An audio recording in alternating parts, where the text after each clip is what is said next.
refuge, find strength, and find peace. Bethesda Temple, the home of grace. God's been good to me. He's really been good to me, more than this old world could ever be. He's been good to me. When they realized that they were cleansed, one of them turned back. Interestingly, that's the last we read or we hear of the other 9. But it's just the beginning of the story for that one. That 10th leper, the rest of the story is about him. And this is where we begin to learn something about that 10th man. This is where we begin to see some things, and we learn it in the span of 2 short verses. In the span of those 2 verses, I learned 4 things about that leper, about that one man. I should say that former leper, because by the time I got to those verses, he was clean. He was cleansed. The first thing I learned about him is that he was a praiser.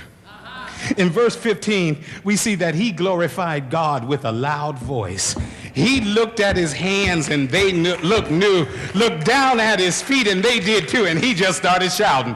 He started glorifying God with a loud voice. The man became a praiser immediately. God switched something on in him and he just had to give God the glory. He wasn't going to wait for a testimony service or a praise service. Didn't care what was going on around him. God had stopped by and he wanted to give God the glory.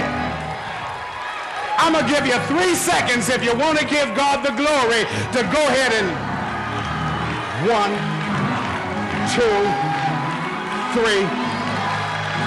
All right, let me finish.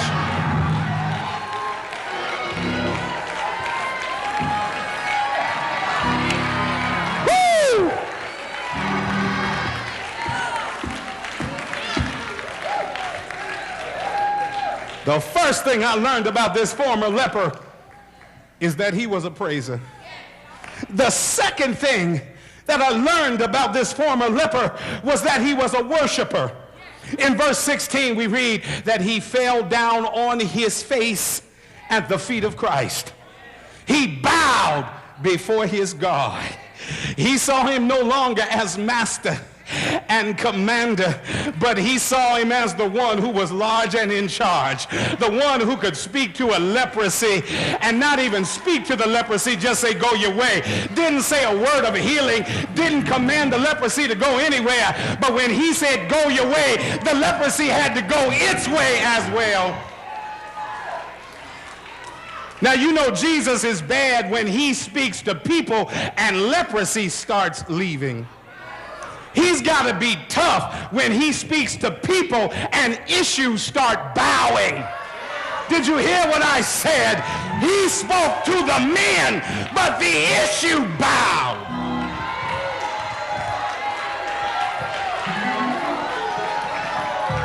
What are you saying, Hi? I'm saying don't worry about your issue.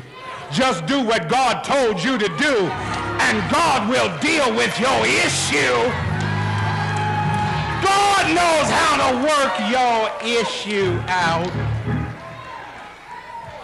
If the wind and the seas obey his command, how much more that stuff that's hanging on to your life will obey the command to fall off when God says loose him and let him go.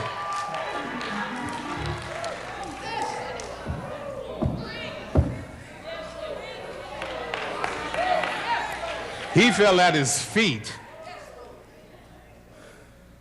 And that led me to the third thing that I learned about this former leper. He was thankful. He didn't just fall at his feet. Verse 16 also revealed that he gave Jesus thanks. Now, you have to understand, when he gave Jesus thanks, He was acknowledging the deity of Christ. How do you know that, Craig? I know that because they were taught that leprosy was a stroke from God. Only God can give leprosy, and only God can remove leprosy.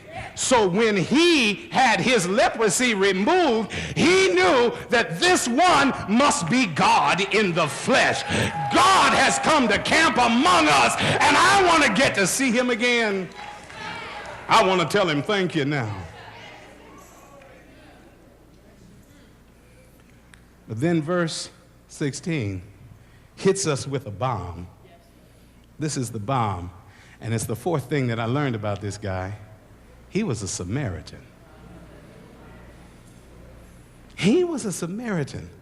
The fact that he was a Samaritan is somewhat surprising because the Jews had no concourse, no communication, and no companionship with Samaritans. As a matter of fact, the Jews had a deep-seated hatred, a racial hatred for Samaritans, because they were a mixture of the descendants of Joseph and 5 other nations. They were mongrels. They weren't even half-breeds. They were 20%ers. My Lord. They were miscegenated, is the term from way back when. Mulattoes. And so the Jews wanted nothing to do with them. Their hatred of these people was so deep that they would not even allow a Samaritan to be converted to Judaism. They said that if you were a Samaritan, you could have no part in the resurrection. What they were saying is, if you're a Samaritan, you can't be saved.